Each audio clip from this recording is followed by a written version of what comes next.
What's going on, guys? This is Skyhound, also known as Geek Archivist Xavier Pierce.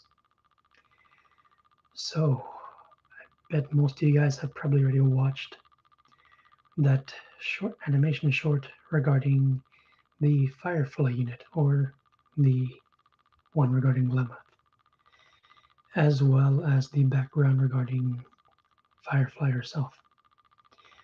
For those of you guys who are fans of Neon Genesis Evangelion, well, you guys probably already figured out where they got the references and inspiration. But with that being said, I did give my general thoughts on it after watching it once or twice. But for the upcoming 2.3 update, I figured why the hell not look at it one more time. So give me one moment. Okay, so let's take a quick look at this once more, shall we?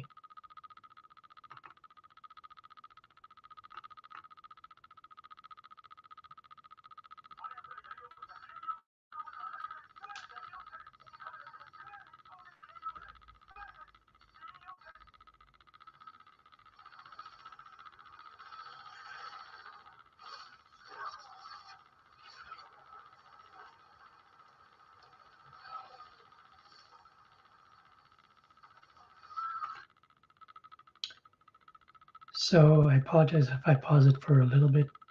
If you can sort of notice, I'm watching this in Japanese. If you heard the audio, well, again, some things sound better in other languages. I'm not trying to disregard the English voice actors. They did a good job on it. Don't get me wrong. It's just that when you hear it in other languages, sometimes it hits differently compared to the native language.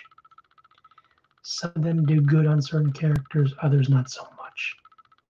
But in general, it's mostly preference. So, with that being said, let's continue.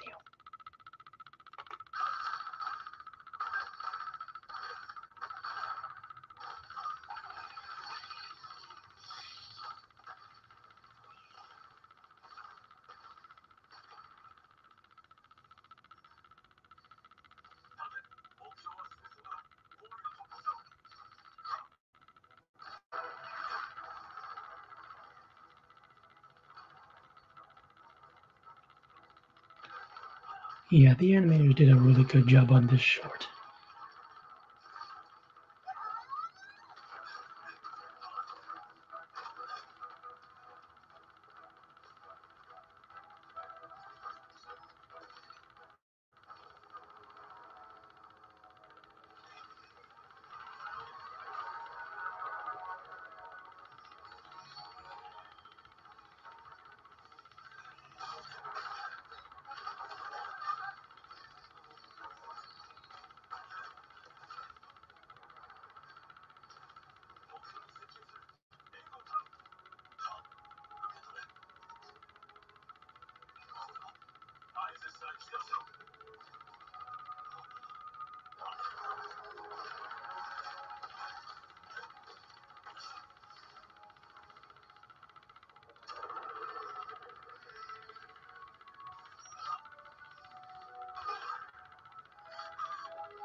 Damn. It's just dang.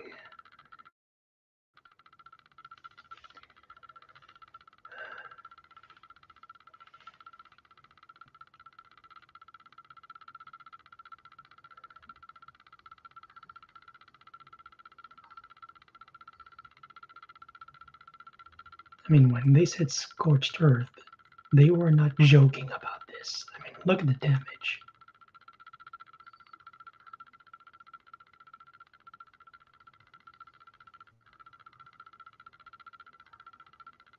I mean, everyone else is gone, so is the swarm as a result of that. But yeah, I knew it was going to be dark.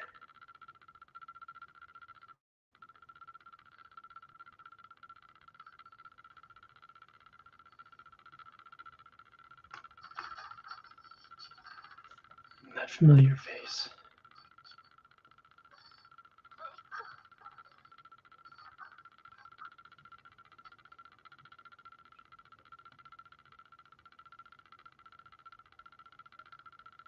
I mean, you really feel for Firefly the tragedy that she lost not just her home, but also her friends and allies. But they're warriors, unfortunately.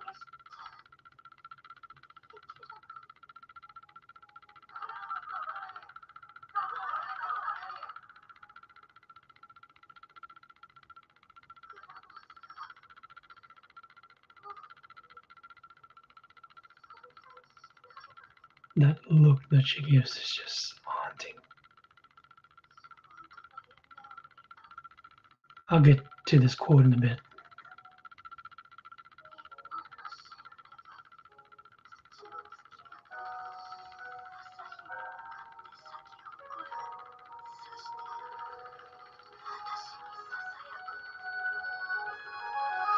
So good.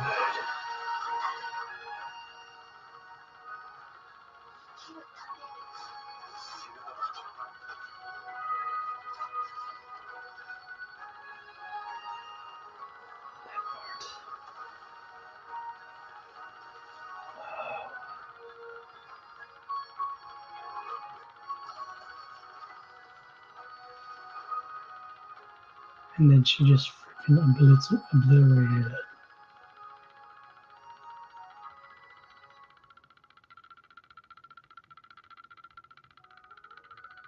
Damn.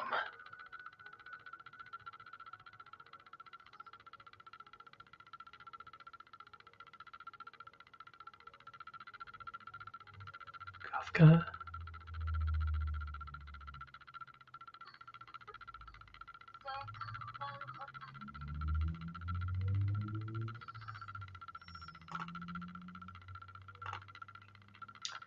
Okay, so before I go on into analyzing that, let me backtrack a bit and I will be playing that particular quote that was shown on here. So I did the recording of that moment over the secret base, so I know you guys probably already know it, but I'm just going to do this just for context here. Give me one moment. Let me get to the correct screen. So I'll just play this part again real quick, so bear with me.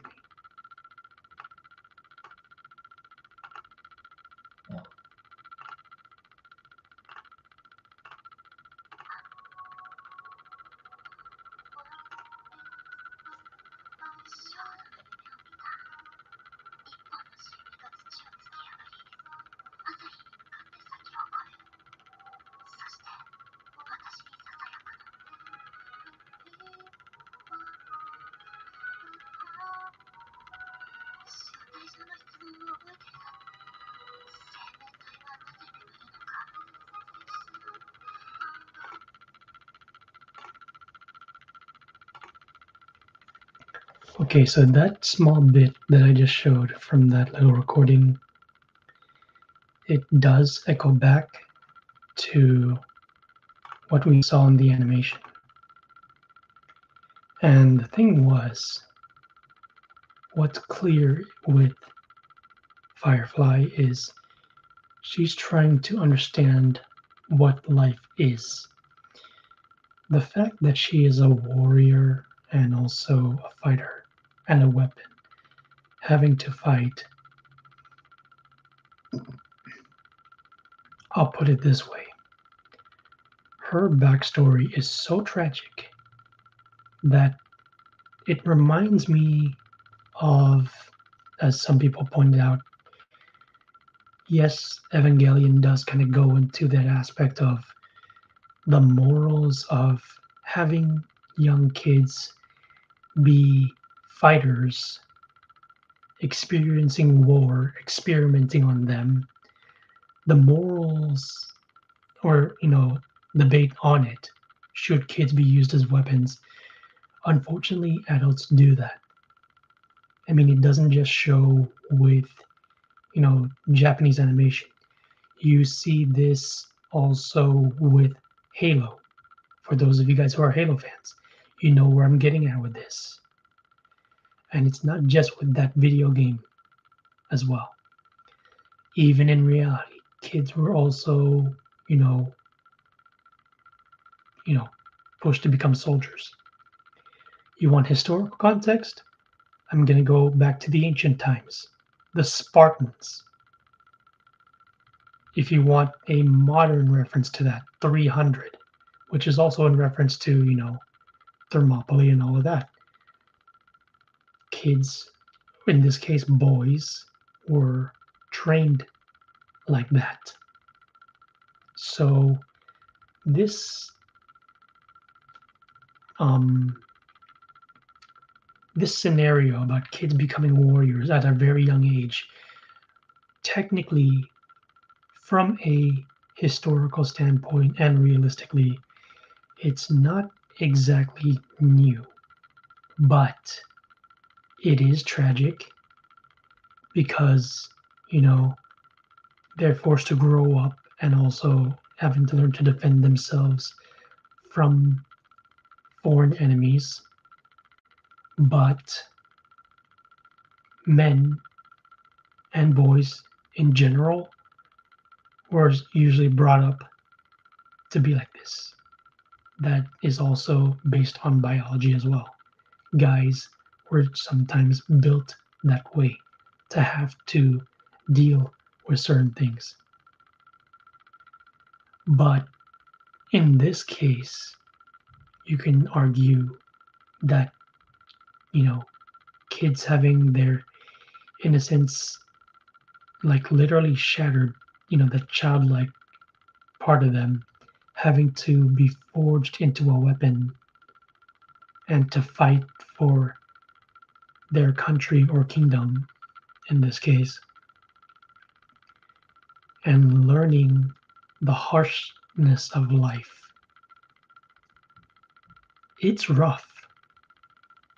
No ifs, ands, or about it. I'm not gonna, sugarcoat it here. This short was brutal. It was dark. And the funny thing was, when I saw the screenshots for this as well as the previous one, I knew that this was gonna get ugly. I knew that yes, it's focused on Firefly, but I know that it was gonna be tragic. You want proof on that? So let me go back again to a certain spot. Give me 1 second.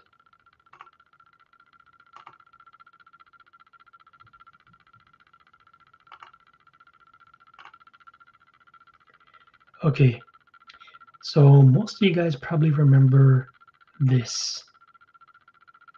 The thing that was very clear, I think what most of us who are smart enough was able to put together when we saw this on social media. 1, it was going to be tragic. 2, it was going to reference the swarm. 3, as much of us want to maybe pull for Ron May, let's be clear, when I was playing it the first time, she was a nutcase to an extent. I mean, trying to bring back the swarm after what they did. As someone once pointed out, though, on Twitter, I don't remember who, but I did see it. Either it was on Twitter or here on YouTube. there was a comment stating that connection, if you will. I mean, you have to be a total flippin' psychopath to bring back something that practically annihilated planets, civilizations, and the like. Which one can argue Ruan May? I apologize if I mess up her name, but you get the point. Now, for those who have played Honkai Impact 3, obviously you guys know this connection better than me because you've played it, you've been through it. I'm just saying.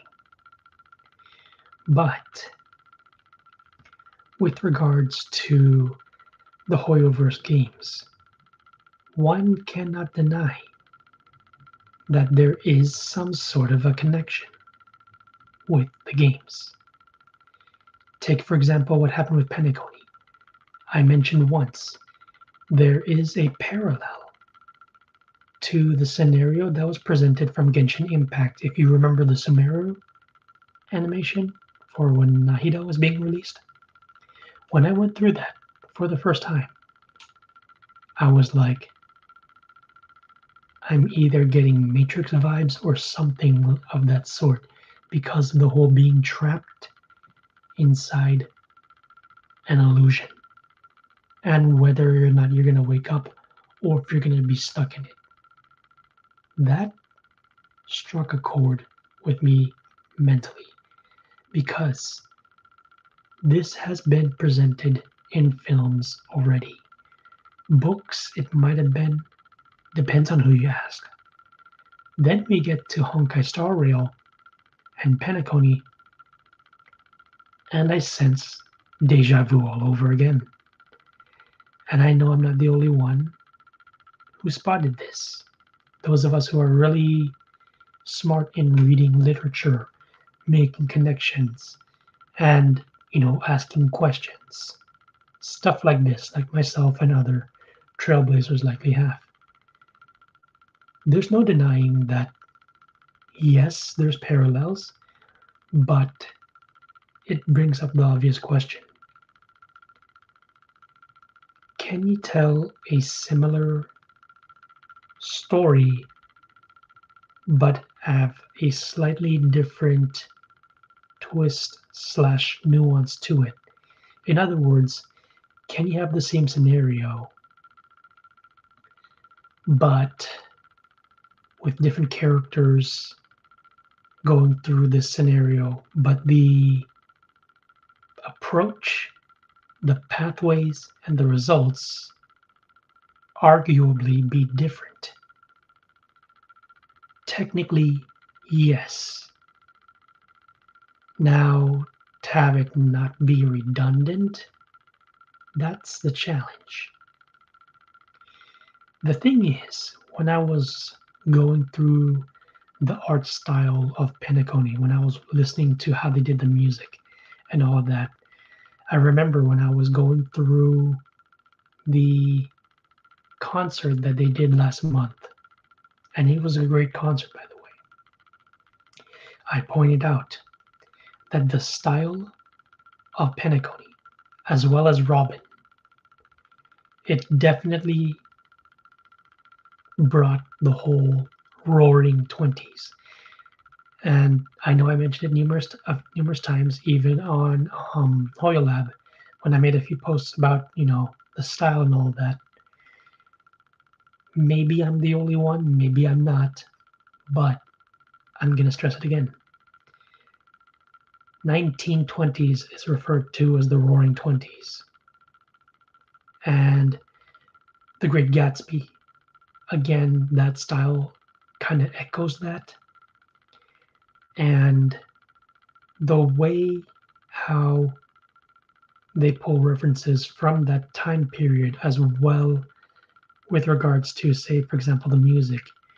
For those of you guys who lived in New York City and went to Coney Island, you guys likely remember the style, how it was back during that time, the music that was there.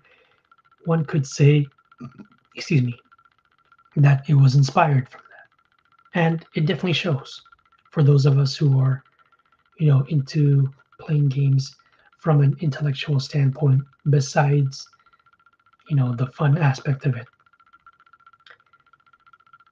Now, with that being said,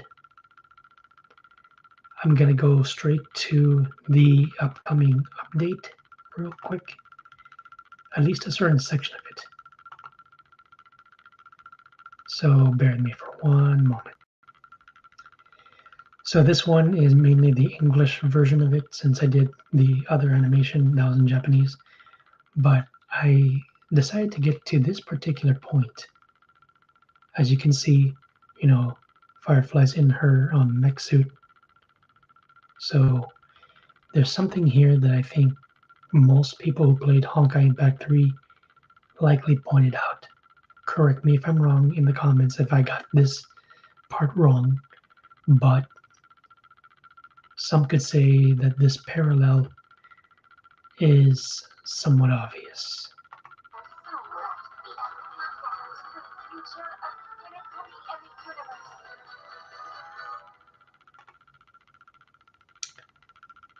So I'm only doing a few seconds on that for a reason. And I think, prediction-wise, that I'm gonna get that sense of deja vu, even though I haven't played through Honkai Impact 3. For those of you guys who know the characters and the supposed parallels, the way how Hoyoverse kind of likes to connect things. In this case, for you guys, you likely know this better than me. I'm gonna have to poke through the lore, through the fan wiki, which, in my opinion, I would say for this is actually handled better than most fan wikis that I've come across for particular IPs. From my experience, looking through fan wikis, I've kind of contributed a little bit to certain ones, like, for example, Precure or Kamen Rider, or even Power Rangers, for example. From my experience, with the little contributions that I've done, I can argue that the Hoyoverse fan wikis, in my opinion, are managed a lot better than the ones that I just listed, and for good reason. The ones that really stay on top of this stuff really understand and also dedicate their time and energy for this. To me, from my observation, that's dedication. So kudos to you guys on that. Mad props to you. With that being said, I already made my predictions, so have others. All I can say is brace yourself, because I suspect for some people the deja vu is going to hit again. Other than that, for those of you guys who are going to pull for her, myself included, best of luck. And yeah, I'll see you on the next.